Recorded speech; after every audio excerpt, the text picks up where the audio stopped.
Adibal ini benar-benar yang mensupport aku untuk comeback lagi di industri musik, karena sebenarnya aku udah sempat bilang mundur sih, nggak mundur ya, kayak agak cuek aja gitu loh, sempat nggak berkarya selama 7 tahun. Kenapa? Karena saat itu kan kita masih di bawah label ya, biasanya apa aja itu mesti nurut sama produser karena dia yang punya uang gitu kan. Sementara kita kalau udah manggung kemana-mana itu kan sedikit banyak kita sudah mendapatkan banyak hal, bertambah lah wawasan dalam bermusik. Nah, aku ini orangnya punya sisi idealisme yang pengen juga aku keluarkan melalui karya-karyaku, dan itu kan nggak ketemu kalau sama produser. Audio terganggu.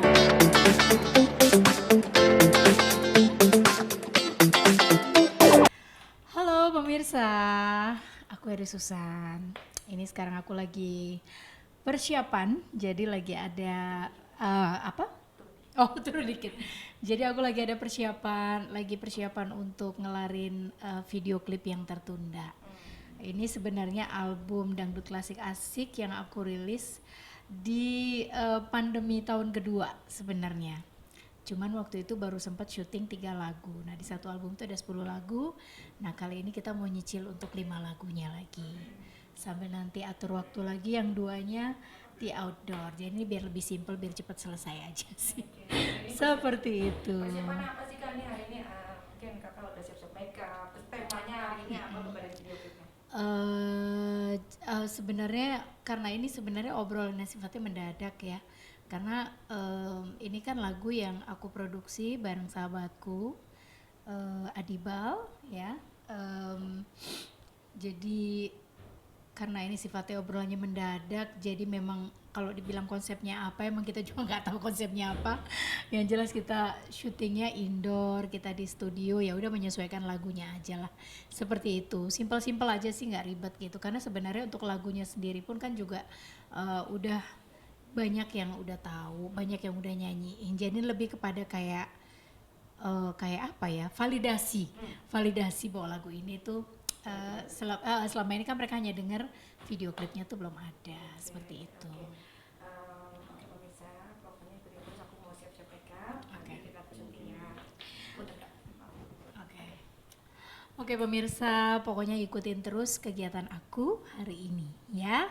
Ikutin terus sampai nanti mungkin proses di dalam studionya aku ngapain aja, lihat aja ya. Thank you. Udah penuh kerahnya. Hah? Udah penuh kerahnya. Kerahnya, ini kerahnya begini loh nanti. Ini kan karena aku ini aja. Manis aja.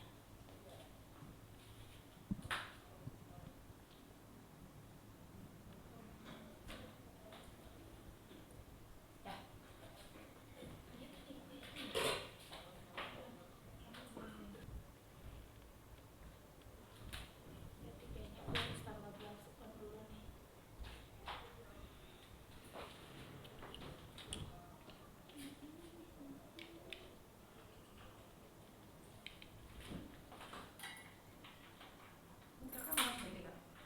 Iya, aku tuh paling di make upin kalau sifatnya tematik gitu. Bener-bener. Kalau memuat tuh kadang-kadang, bukan kadang-kadang hasilnya oke, tapi aku tuh orangnya suka nggak sabaran. Jadi Kalau lebih tahu pengennya seperti apa gitu ya Kak? iya, sebenarnya aku kan orangnya memang simple sih, nggak terlalu suka yang macem-macem gimana gitu. Yang penting kalau makeup tuh nggak pujet, udah gitu aja. Butuh berapa lama waktu seorang Kak Eri Susan untuk makeup sampai akhirnya jadi seperti ini Kak? Kalau ini tadi sih sejam aja sih, sejam aja cepet. Tapi biasanya kalau lagi diburu-buru waktu gitu, pernah juga sih kita mau live dulu ya, Tay. 10 menit doang. 10 menit udah hairdo, udah makeup, udah langsung nyanyi. Tergantung. Jadi sebenarnya aku mau dikasih waktu lama sedikit, jadinya sama begini aja. Kayak gitu. Aku itu jarang terinspirasi dari siapa. Aku tuh jarang gitu terinspirasi dari siapa. Tapi memang ada referensi gitu, kadang-kadang aku seneng ngeliat-ngeliat fashion atau apa gitu. Tapi biasanya kalau tiba-tiba aku nih hobinya mix and match aja sih gitu. Jadi kalau tiba-tiba kayak kemarin syuting baju apa ya gitu, karena udah nggak sempat, waktunya mepet kan, baru 2 hari yang lalu. Jadi cari-cari di wardrobe. Oh kayaknya ini baru beli nih, belum dipakai. Heeh. Soalnya apa? Oh kayaknya ini boleh nih. Kok gue lupa punya celana ini ya? Udah mix and match aja gitu, yang simple aja udah gitu. Berarti kalau dibanding banyak artis yang misalnya mau keluar aja baju baru nih nggak berlaku untuk seorang penyanyi senior kayak Susan ya. Yang penting nyaman, sesuai temanya masuk masih layak dipakai gas aja Iya, ya Kak. sebenarnya lebih simple sebenarnya kalau mau acara tuh, wah beli baju baru kayak lebih gampang udah gak pusing lagi gitu. Cuman kadang-kadang dalam kondisi yang kita lagi nyari biasanya malah nggak dapet gitu. Makanya aku tuh seringnya kalau lagi jalan tiba-tiba ada sesuatu yang menarik aku beli aja walaupun belum butuh gitu. Someday bisa tiba-tiba butuh daripada saat butuh kita cari nggak ada gitu. Terus kalau fashion sendiri aku tuh orangnya emang nggak ada kiblatnya kemana, malah bisa dibilang seringnya nabrak style. Mungkin kalau mungkin seandainya saat ini musim cut bray aku pakainya skinny gitu, aku nggak maksudnya nggak FOMO gitu loh ya, buat aku yang penting aku nyaman gitu, proper gitu, terus dilihatnya juga enak gitu, ya udah itu aja sih Banyak gitu. yang memuji gaya pakaian kayak Susan kan, mohon maaf ya apa dengan kebaikan yang dangdut yang glamor ini kayak gayanya tuh, wih kece gitu, punya gaya tes tersendiri gitu Kak. Aduh, Gimana sih Kak caranya Kak punya membangun image pakaian berbusana ala kayak ini? sebenarnya mungkin karena ini kali ya, karena kebiasaan maksudnya gini, ketika dulu sebelum recording, belum rekaman dulu tuh aku kan nyanyinya rock ya, jadi kalau rock itu kan lebih simpel gitu, kadang-kadang pakai baju tuh lebih simpel aja, pakai denim, sepatu boot gitu, kaos, jaket kulit, udah nyanyi gitu.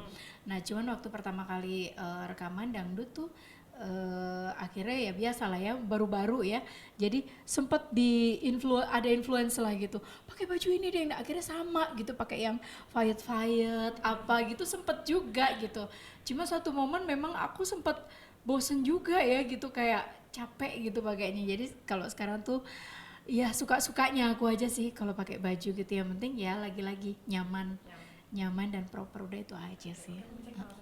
Oke, pemirsa, sekarang aku lagi mau ke atas, lagi mau start syuting untuk lagu kedua. Ikut ya. Pemirsa, pemirsa, ya aku baru ngelarin pembuatan video klip lagu yang kedua gitu. Judulnya Beri Aku Alasan. Ini merupakan bagian dari 10 lagu yang terdapat di album Dangdut Klasik Asik. Nah, penciptanya sahabat saya sendiri yang kebetulan lagi ada di sini. Ini udah all in. Yang bikin lagu iya, yang konsep musik iya, yang punya studio dia juga. Semuanya dia, serakah sekali. Nah, yuk sini-sini ngobrol sama sahabat aku. Halo Kakak Adi. Ya ampun, kita ngobrol di. Oh iya iya Kita iya. ngobrol. Heeh. Gimana di? Nih sama Mas Adi ceritain dong ini lagu barusan nih, judulnya apa tadi Kak? Beri Aku Beri Aku Alasan Alasan. itu bagaimana bisa sampai terciptanya dan kenapa Kak akhirnya harus yang menyanyikan Menyanyikan. biar sejajar matanya. Ya, boleh. Nah, Iya. Ya, mungkin Eri udah cerita ya, kalau ini adalah salah satu lagu di album dangdut klasiknya Kak Eri. Dan ini tuh rilis sisi pandemi sisi kedua ya? ya sisi bagusnya adalah memang album-album di lagu ini itu ada 4 atau 5 lagu itu sudah sangat hits gitu, sudah banyak dinyanyikan di panggung-panggung yang sudah ada video klipnya. Sebenarnya ini adalah lagu yang memang ada di apa, salah satu dari 10 lagu itu gitu, dan kemudian karena kesibukan masing-masing Tertunda. Jadi tertunda. baru 3 kan? Ya enggak, udah 4 4 ya, udah 4 ya. Oh, ya udah benar. 4. Jadi karena respon dari masyarakat itu sangat bagus, akhirnya kita berpikir untuk membuat semua video klipnya gitu, semua video klipnya. Dan memang ada rencana juga untuk biar fresh kembali, kita ingin beri package album ini dengan beberapa lagu tambahan gitu. Repackage lagi. Ya.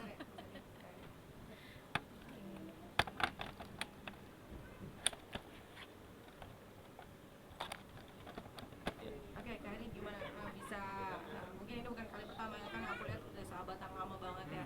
Nah, lagi-lagi bisa membawakan single Beri Aku Alasan yang tadi aku dengar maknanya dalam banget ya Kak. Nah, gimana sih Kak setiap lagu mungkin punya apa tantangan tersendiri ya, walaupun semua lagu kayaknya dilahap sama Kak Eri. Waduh, dilahap di bahasanya di. Nggak tahu aja prosesnya ya. Jadi kalau persahabatan aku sama Adi ini memang udah lama. Bahkan bisa dibilang Adibal ini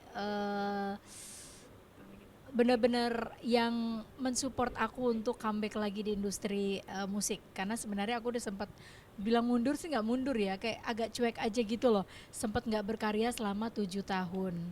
Kenapa? Karena saat itu kan kita masih di bawah label ya. Biasanya apa aja itu mesti nurut sama produser. Karena dia yang punya uang gitu kan. Sementara kita kalau udah manggung kemana-mana itu kan sedikit banyak kita sudah mendapatkan banyak hal, bertambah lah wawasan dalam bermusik.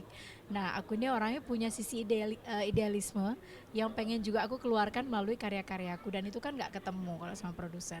Nah akhirnya bikin aku jadi apa ya, sempat kayak udahlah malas, sudah gue ngamen-ngamen aja lah, nyanyi aja gitu, jadi nggak berkarya 7 tahun. Nah akhirnya pas kenal sama Adi nih, kita cocok ngobrolnya gitu, jadi emang kita sahabatan lama dan bisa dibilang ayo Ri comeback lagi.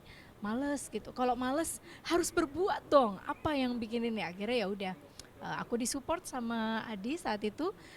Tahun 2006 ya, 2006 kita rilis album Jangan Buang Waktuku, dimana itu merupakan album idealis. Jadi memang aku produserin. Jadi emang ya udahlah, keluar duit deh gitu. Tapi album kepuasan gitu loh. Jadi orang suka syukur, nggak pun nggak apa-apa gitu saat itu kayak gitu. Tapi ternyata saat dirilis itu ternyata 10 lagu, bukan 10 ya, 9 ya. 9 lagu itu menduduki anak tangga gitu di radio-radio, di mana saat itu ketika dirilis awal-awal tuh kayak teman-teman MD radio tuh pada skeptik gitu ya. Saat itu radio tuh Jadi barometer ya. barometer. Sukses Iya tidaknya betul, lagu. tapi sempat skeptik juga. Jadi kayak wah dangdut ya kayak gini kayaknya berat deh. Tapi nggak apa-apa, kita play aja. Nah ternyata kita dapat report dari teman-teman MD radio bahwa sejak album aku yang Jangan Buang Waktu itu dirilis, eh, banyak pendengar mereka bertambah dari kalangan mahasiswa dan pelajar. Karena memang saat itu benar-benar konsepnya kita jagain banget, karena di macam-macam ya dia berwarna, ada dangdut R&B, ada dangdut hip hop, ada dangdut orkestra konvensionalnya juga ada, kontemporer, macam-macam gitu. Nah sejak saat itu ya udah, kayaknya aku sama Adi tuh kayak botol ketemu tutup gitu kalau berkarya tuh. Nah Maxi Music ini merupakan rumahku berkarya. Jadi banyak karya lahir di sini, banyak keajaiban lahir di sini gitu. Nah kalau lagu-lagu memang kebanyakan memang gimana ya, kalau lagu-lagu Adi tuh memang maknanya rata-rata dalam gitu. Tapi Kak Eri Betul. juga nulis lagu tuh bagus loh, karena di album ini juga Kak Eri ada nulis lagu Cinta Dalam Sandiwara itu banyak banget yang suka gitu. Jadi sebenarnya sebagai seorang penyanyi, sepak terjang Eri Susani kan memang sudah luar biasa ya. Baru pertama kali saya masuk gitu, baru pertama kali saya kenal, memang dia sudah luar biasa. Artinya 7 tahun nggak keluar album masih bisa sangat eksis gitu. Itu menurut aku tuh luar biasa, karena biasanya kalau penyanyi udah sekian lama nggak keluar album tuh hilang biasanya. Tapi karena dia berbeda dari yang lain, kemudian mulai dari fashionnya, mulai dari public speakingnya, mulai dari lagu-lagu yang dibawakan, ya, mulai dari apa namanya badannya waktu itu juga kan sangat tinggi ya, untuk penyanyi dangdut dia kategorinya tinggi gitu kan. Mungkin karena dulu masih langsing kan, 48 kilo ya, ini nambah 20 kilo. Jadi waktu itu kan memang aku banyak sekali menonton juga musik-musik yang tidak dangdut seperti saat itu Christina Aguilera, Beyonce. Jadi aku ngelihat dia sosoknya kayak, kamu tuh bisa loh, kayaknya bisa jadi penyanyi dangdut tapi dengan look dan taste internasional gitu. Jadi makanya kemudian kita banyak berkolaborasi, bersenang-senang di musik, karena menurut aku dengan sepak terjang dan popularitas yang dia punya itu sangat membantu untuk memperkenalkan genre-genre baru gitu. Ya terbukti sukses dan sampai sekarang masih sangat bertahan dan eksis gitu ya, baik lagu-lagunya juga pekerjaannya. Gitu ya Ri. Tapi memang kalau berkarya itu kan memang udah komitmen kita di. Iya. Pokoknya apapun kondisinya, situasinya, selama masih diberikan kemampuan, kesehatan, pokoknya mau tiap tahun tuh keluar karya. apakah album, apakah single gitu. Jadi itu yang selalu kita Ini usahakan sih. album yang ini Kak Eri yang Dangdut Klasik Asik ini sudah dirilis sekitar 3 tahun yang lalu, tapi sampai sekarang itu lagunya masih sangat banyak dinyanyikan di baik itu kalau sekarang di sosial media yang banyak ya, ataupun juga di panggung-panggung gitu. Makanya kemudian kita berpikir untuk menyempurnakan album ini dengan bikin video klip, termasuk ada rencana untuk kita merepackage kembali album ini dengan menyerap dangdut-dangdut yang juga memang lagi happening saat ini, tentunya dengan stylenya Eri Susan gitu. Oke, Kak Eri, aku setuju tadi Mas Adi bilang dengan apa namanya kakak, fashionnya kakak, segala public speakingnya. Nah, dengan kakak boleh tahu berarti sudah berapa lama di dunia dangdut dan susah nggak sih kak untuk mempertahankan kakak punya style sendiri ya, punya apa namanya keunikan sendiri dari seorang Eri Susan dibanding penyanyi dangdut yang lainnya? Susah sih pastinya ya. Susah sih. Ya, susah sih pastinya ya. Kalau aku di industri musik tuh ya, aku mulai nyanyi umur 5 tahun. Masya Allah. Udah di panggung-panggung tuh, udah lagu apa aja, mau rock iya, dangdut iya, keroncong iya, apa aja. Tapi memang saat itu dominannya di rock. Baru di Jakarta itu karena menang festival lagu dangdut, ke Jakarta itu karena menang festival lagu rock Jawa Timur. Saat itu Lox Lebor itu dulu artisnya ada Anggun C. Sasmi, Slank, Yosi Luki, tahun 90 kalau nggak salah, tahun 90. Jadi tahun 90 terus Sungkem makanya, sungkem. jangan dong, tua banget gue. Tahun 90 akhirnya menang, padahal saat itu aku masih baru lulus SD deh kalau nggak salah, lulus SD. Ya udah akhirnya ke Jakarta. Tahu ya di Jakarta tuh mahal sekali ya, jangankan minum air, buang air aja keluar uang gitu ya kan. Nah saat itu aku benar-benar nggak punya saudara di Jakarta, jadi mah benar-benar berjuang gitu. Stasiun TV belum banyak, baru satu, itu pun TVRI dengan aturan yang sangat ketat, dimana anak-anak itu belum boleh nyanyi lagu dewasa. Jadi saat itu produser tuh bingung gitu, ini Eri mau kasih lagu apa ya, dikasih lagu anak-anak, belum pantas, lagu dewasa juga nanggung gitu. Beda sama sekarang ya. Beda. Kok beda apa Kalau tuh? sekarang kan anak-anak itu nyanyi Oh iya lagu bener, dewasa. udah beda zamannya. Dulu tuh susah banget beneran. Jadi sampai akhirnya aku di keep cuman di bawah show aja gitu mereka sama si Lox Labor ini.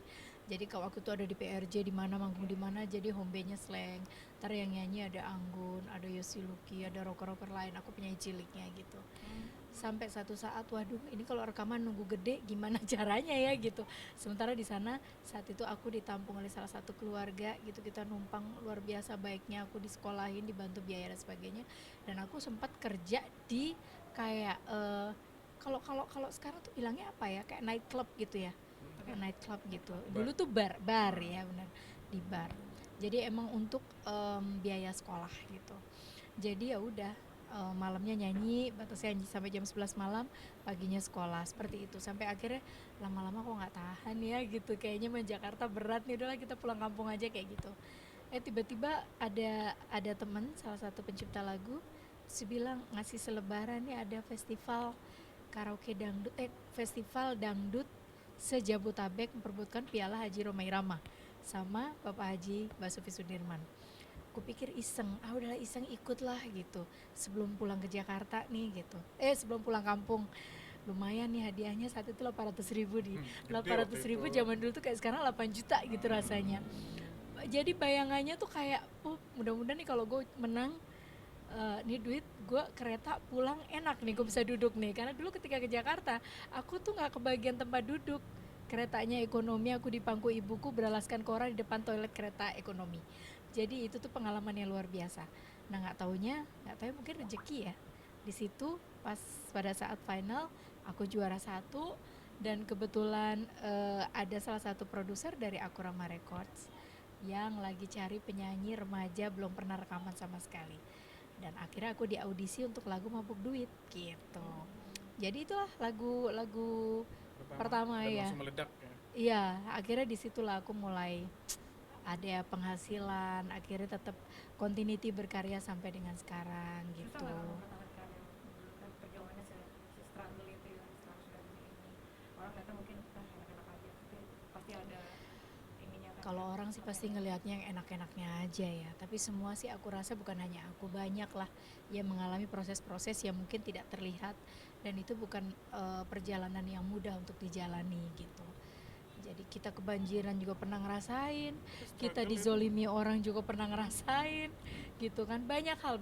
Tapi bersyukurnya memang dari dulu tuh apa ya, ibuku tuh selalu mengajarkan hal yang baik. Emang ibuku tuh orangnya sangat keras, tapi banyak hal baik yang diajarkan. Jadi kayak ketika kita bergaul dengan siapapun tuh udah ada modal lah. Modal dalam arti untuk kita menjaga bagaimana hubungan atau kerjasama tetap baik dengan siapapun. Pertama kan itu, kedua ya attitude yang harus kita jaga gitu. Sampai detik ini pun juga aku masih dalam proses belajar dalam banyak hal, walaupun mungkin orang melihat bilang wah Diva lu Diva apaan gitu kayak gitu. Jadi tuh enggak lah gitu, maksudnya ya aku sih aku syukuri aja, aku nikmatin dan sebisa mungkin aku kembangkan juga tetap, dan tetap berbagi juga dengan adik-adik juniorku juga gitu. Karena aku tuh kayaknya memang orangnya jiwanya tuh seni banget gitu. Jadi kalau udah nyanyi tuh kayak hilang semua masalah hidup tuh, bener deh. Bahagia banget, nah kebahagiaan itu aku jaga. Jadi kalau sekarang itu paling memaintainnya apa ya, tetap menjaga kualitas suara seperti yang orang tahu. Mungkin kalau gue kayak penyanyi lain gitu yang hanya dikenal dengan goyang gitu, kayaknya enak, nggak pusing deh mau suara serang. Kalau aku enggak, kalau aku offer dimanapun orang tunggu kan mau denger suaranya sama nggak sih dengan kalau recording dan sebagainya gitu. Terus ya menjaga stylenya juga tetap gitu, nggak lari dari karakter gitu, dibuat senyaman mungkin tapi tetap pantas gitu. Yang susah itu menjaga badan. Badan itu naik turun gitu karena memang gimana ya, aku tuh paling doyan makan karena waktu remaja aja. Nggak bisa gemuk dulu ya?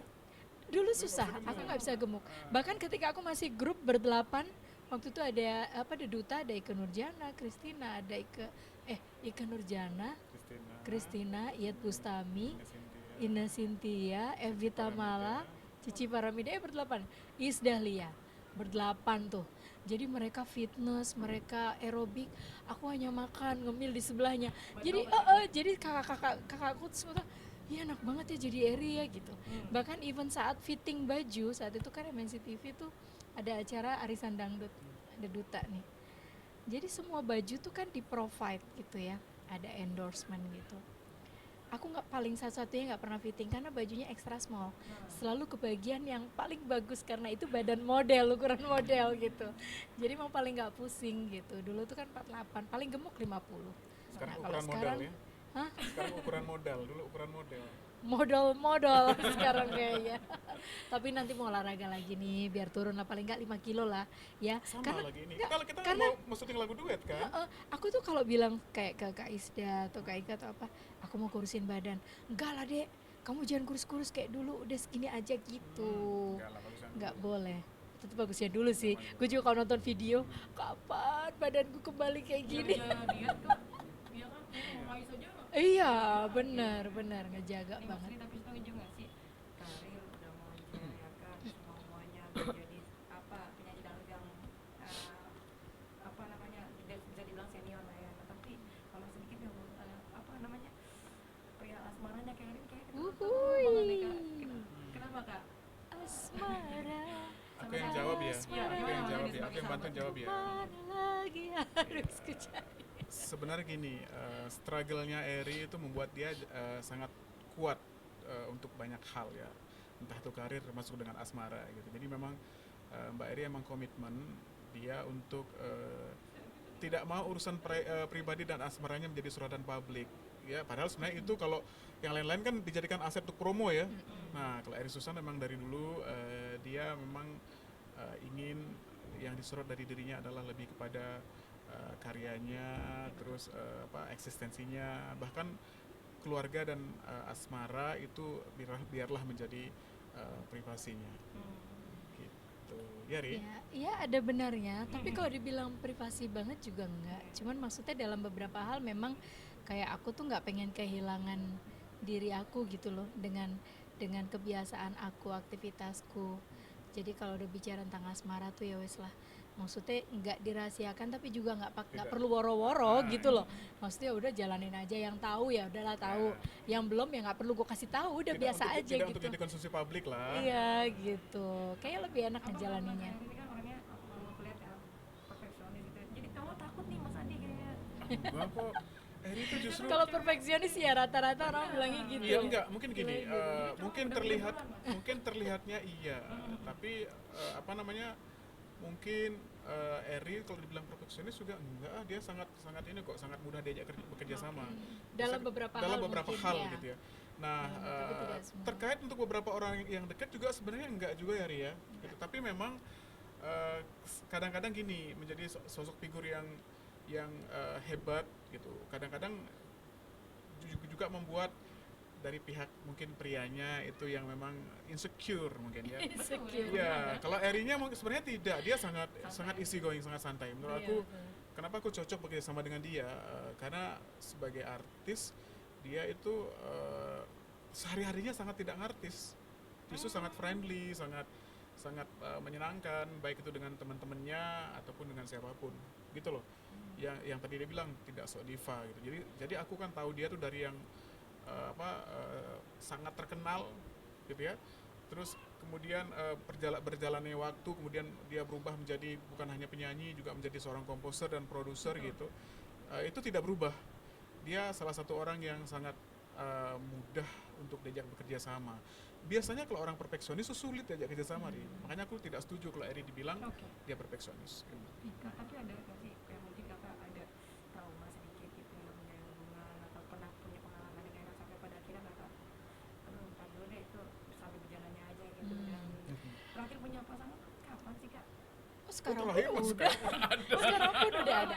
Cuman memang aku tuh gini, dulu waktu SMA tuh suka ngejodoh-jodohin teman gitu. Jadi Comblang. Ini macam mak comblang, nah, rata-rata jadi. Tapi kalau temen mau ngedeketin aku nggak pernah berhasil gitu. itu kutukan macombleng. Oh gitu, ada ya. Jadi aku tuh seumur hidup nih ya, seumur hidup yang namanya pacaran tuh baru 3 kali. Dan 3 kali itu dengan yang sekarang. Karena aku tipikalnya orangnya tuh yang nggak bisa main-main gitu kalau menjalin hubungan. Jadi memang aku jalani benar-benar baik-baik gitu. Kalau berpisah pada akhirnya ya berarti memang bukan jodoh. Tapi apakah bikin aku jerak kayak lagu ya? Kayak lagu. Enggak, jadi enggak juga gitu. Maksudnya ya udah gitu. Yang pertama, yang kedua nggak berhasil ya udah gitu, akhirnya ketemu dengan yang ketiga. Yang ketiga pun yang ngejodohin kakak ini ya, dan itu masih berjalan sampai dengan sekarang. Jadi enggak terus tipikal enggak punya tipe tertentu juga. Karena memang baik yang 2 mantan sebelumnya dengan yang sekarang, tiga-tiganya berbeda gitu. Jadi memang aku tuh kalau memang berkomitmen suka dengan seorang, pasti ada sesuatu hal yang menurutku positif di diri dia gitu, yang bisa membuat aku juga membuat aku juga bisa lebih berkembang apa gitu, banyak hal-hal lah Kalau gitu. cinta pertama tuh musik emang begitu Ri. Oh kalau justru cinta pertama itu yang nggak kesampaian Enggak, maksudnya karena terlalu naif. Cinta pertamanya kan musik.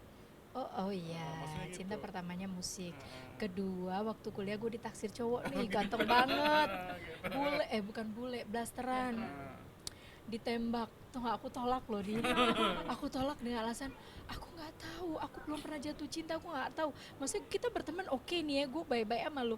Tapi kalau pacaran kayak jangan dulu deh. Aku nggak mau permainkan perasaan kamu. Kalau aku belum ada cinta, aku nggak mau gitu. Ya udah, akhirnya dia keburu pindah ke Jerman. Setelah pindah ke Jerman kok Ntar gue cari ke Jerman ya. kangen ya. Jadi pertama kali gue ngerasain jatuh cinta saat itu juga patah hati gitu. Ya udah, tapi kalau yang pacaran baru 3 kali. Itu ada di lagu apa ya? Nggak ada, belum. Kalau yang jangan buang waktuku tuh iya, ada kan. Terus banyak lah. Karena kebanyakan lagu-lagu yang Adi bikin ini ada sebagian itu yang rata-rata true story. Terus story-nya aku gitu ya, dalam relationship dan sebagainya. Untuk mungkin ya kalau Allah mengizinkan untuk segera punya keluarga, kita kan maksudnya tahap hidup semua udah nih, kita Ya. tinggal itu aja nih nikah gitu, punya anak, bahagia selamanya happy ending gitu. Aku tuh dulu berharap menikah umur 20. Sekarang Terus berharapnya itu bahwa naif banget ya, berharapnya itu cinta pertamaku itu akan menjadi suamiku gitu loh nantinya, pasangan hidupku gitu. Tapi ternyata seiring berjalannya waktu tuh tidak sesuai dengan apa yang kita harapkan. Ya mungkin itu yang Tuhan rencanakan juga ya, bahwa kita harus tahu rasanya sakit, tahu rasanya kecewa, tahu rasanya sedih, patah hati dan sebagainya, untuk buat kita jadi semakin kuat dan dewasa gitu kan untuk menghadapi yang berikutnya. Nah, kalau dibilang apa ya, aku tuh jujur aku nggak punya target lagi. Jadi karena buat aku pemahamannya tuh udah beda gitu, kayak kayak bahwa belum tentu juga pernikahan itu akan membuat apa ya, membawa Lebih kepada bahagia. kebahagiaan gitu. Lebih bahagia gitu. Heeh, karena faktanya nggak usah jauh-jauh, berkaca dari beberapa teman aja lah yang aku kenal gitu, yang awalnya kalau ditanya akhirnya aku happy, aku cocok, klop banget gitu, tapi begitu pisah ya pasti rata-rata ketidakcocokan. Nah kalau kita mencari kecocokan dalam dua karakter yang berbeda nggak akan pernah ketemu, karena itu kan butuh butuh apa ya, menyelaraskan gitu, kapan kita harus ngalah, kapan kita harus dominan dan sebagainya. Nah kalau aku tuh sekarang tuh kayak dalam level yang bisa bersama dengan orang-orang yang aku sayangi aja itu udah berkah, udah anugerah yang luar biasa gitu. Jadi menikah itu biarlah menjadi bonusnya Tuhan nanti gitu, karena Tuhan pasti tahu waktu yang terbaik gitu. Jadi biar nggak stres, Iya. jangan stres hidup ini, happy aja sayang. Jadi buat jomblo-jomblo dulu jangan sedih sayang, ya ada temennya gitu. Nggak, lagian juga kan sekarang ini kan banyak juga orang yang memang menganggap bahwa menikah itu juga bukan pilihan mutlak. Jadi kalau misalnya ada yang berbicara nggak pengen bahagia menikah, oh itu nggak Bukan mutlak, jaminan. nggak mutlak. Maksudnya Iya. saya banyak juga yang berpikir bahwa bahagia itu ya adalah punya pasangan, punya anak. Tapi banyak juga kok yang tidak menikah dan bahagia. Tapi bukan berarti aku nggak mau nikah ya, pengen Iya. nikah juga harapannya ada. Tapi kalau Ya mudah-mudahan. pacar apa posesif berarti Kak? Apa Dalam banget ya nanyanya. Posesif. support pacar atau Oh, apa gitu? pacarku tuh suportif banget. Malah nggak ada posesif-posesifnya ya. Maksudnya karena memang ketika kenal itu memang udah tahu karakternya aku, sahabat-sahabat aku siapa, bagaimana lingkungan kerjaku, dan jadi udah biasa banget, nggak Kalau- ada rasa kalau posesif sih cemburu nggak, atau Ri. apa, nggak. Posesif sih enggak, tapi pacarnya ganteng-ganteng. Ya, itu bonus ya, pinternya gue juga ya. Tapi bukan karena aku yang naksir loh, aku Iya, rata-rata tahu. seringnya ditembak, kebetulan aja cakep gitu, jadi ya udah nikmatin aja sih dia. Terakhir Kak, apa sih yang Kakak pengen capai lagi nih di tahap kehidupan Kakak yang sekarang ya? Kalau dari karir mungkin, termasuk sama urusan keluarga dan sebagainya. Apa sih Kak yang belum dan pengen nih Kak? Aduh, aku tuh hidupku tuh nggak pernah muluk-muluk gitu ya. Mungkin karena terlalu banyak berharap dalam hidup dulu tuh ya waktu masih muda, dan ternyata banyak hal yang miss gitu. Pada akhirnya sekarang aku tuh kayak lebih mengalir aja. Jadi yang penting tuh kalau sekarang ditanya apa, aku pengennya mudah-mudahan Tuhan senantiasa memberikan aku kesehatan, masih bisa bersama dengan orang-orang yang aku sayang, masih bisa berkarya, mudah-mudahan bisa terus berkarya gitu, tetap bisa memberikan kontribusi untuk industri musik gitu. Itu udah happy banget gitu. Jadi kalau masalah kehidupan, tentang hubungan dan keluarga, juga bersyukur banget punya keluarga yang tidak menuntut gitu loh. Biasanya kan ada orang tua yang aduh kamu udah umur berapa gini gini gini dan sebagainya, ini enggak gitu. Jadi kayak mereka juga udah lebih apa ya, mengalir juga gitu. Dia sudah ngejalanin kan emang anaknya gitu. Jadi dari keluarga juga hanya mendoakan yang terbaik. Jadi yang aku jalani sih yang simple-simple aja lah, yang simple, yang benar, yang bisa membawa kebaikan untuk banyak orang, bukan hanya dari kita sendiri. Ya hanya sebatas itu aja sih gitu. Satu lagi lupa soal komentar sedikit dong Kak, ini boleh sama Kak Edi duluan soal KDI 2 dekade kan mau ada lagi nih September ajang kali ini, dan ini sudah masuk 2 dekade. Seperti apa sih Kak Erika sama Kak Edi juga pernah menjadi bagian ya, dan sering lah bukan pernah lagi. Nah seperti apa melihat kali ini ternyata sudah 2 dekade nih Kak. 2 dekade ya udah bukan waktu yang sebentar loh, 2 dekade tuh.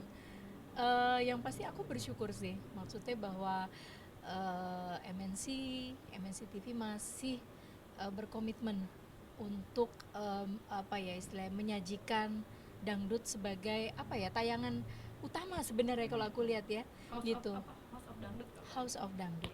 Itu bener sih, karena memang itu bisa dibilang juga rumahku juga dulu. Jadi sampai sekarang kalau masih bisa istilahnya acara itu apa ya, ada, sangat bagus. Karena memang semakin kesini juga semakin banyak talenta-talenta muda juga yang luar biasa. Jadi itu bisa menjadi wadah yang bisa memfasilitasi talenta-talenta muda mungkin dari berbagai kota atau mau di pelosok kampung dan sebagainya, untuk mereka juga mudah-mudahan bisa berkembang gitu dan bisa menunjukkan apa ya, kualitasnya gitu. Maybe who knows someday yang sudah-sudah kan bisa memperbaiki perekonomian keluarga juga gitu. Ya aku pikir sih bagus sih ya, bagus banget. Selamat untuk KDI ya, 2 dekade keren banget. Mudah-mudahan bukan hanya dekade, 3 dekade, 4 dekade ke depan terus ada Kalau seperti tadi itu. sebagai karyanya yang sering dibawakan di ajang KDI, seperti apakah melihat KDI sudah 2 dekade nih ya, mungkin ajang yang serupa banyak ya, tapi melihat Iya. KDI ini seperti apa sih? Saya rasa dangdut tuh masih menjadi primadona tayangan untuk televisi ya, dan saya rasa apa yang juga dilakukan oleh MNC TV dengan bertahan sampai 2 dekade membuat tayangan KDI itu sangat positif gitu. Kita sangat mengapresiasi dengan baik ya Ria, karena itu salah satu bentuk dari dukungan televisi terhadap perkembangan industri dangdut ya. Tinggal nanti mungkin pesan saya kepada lulusannya nanti adalah bahwa TV sudah menyediakan wadah untuk announce, mempromosikan kalian sebagai penyanyi-penyanyi baru. Nah, itu tidak cukup.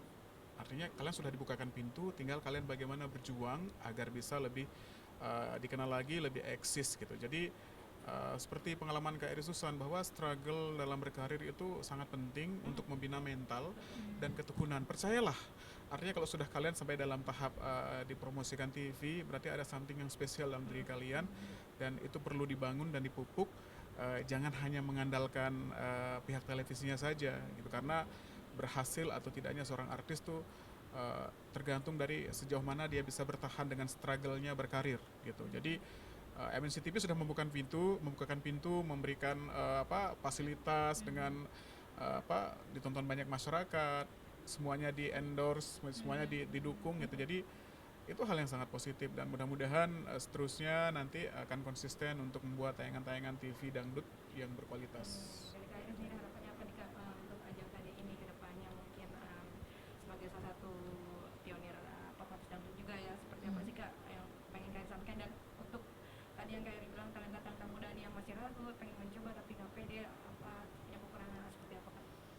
Em, yang pasti mudah-mudahan KDI akan semakin membaik terus ya, baik secara konsep, kedepannya, terus talenta-talentanya juga yang ada di dalamnya gitu, dan mudah-mudahan mereka juga bisa lebih tereksplor kualitasnya gitu, sehingga nanti jebolan-jebolan KDI ini pun juga akan menjadi bagian dari anak-anak muda, seniman-seniman baru di industri musik dangdut Indonesia yang juga patut diperhitungkan gitu. Jadi ya pastinya aku support banget, mudah-mudahan KDI sukses dengan perhelatannya mendatang, melahirkan kembali anak-anak muda atau penyanyi dangdut muda yang harapannya ke depan bisa menjadi seniman-seniman yang bisa dipertanggungjawabkan.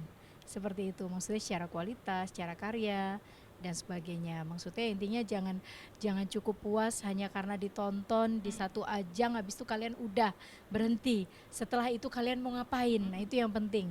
Ya, salah satu menjaga eksistensi adalah dengan berkarya. Jadi kalian nggak bisa ngarepin dari TV aja atau support dari orang aja. Dari diri kalian pun harus eager, punya kemauan yang kuat untuk menjaga eksistensi kalian dengan berkarya, menjaga kualitas seperti itu. Sekarang ada juara MNC TV yang aku ambil di labelku. Oh ya, Zainul, juara Rising Star tuh sekarang gabung di labelku. Rising Star ya. Ya, Janul Bashar. Itu sedang dalam proses untuk merilis single. Tanggal 26 nanti akan dirilis singlenya. Gitu. Jadi Audio Jungle.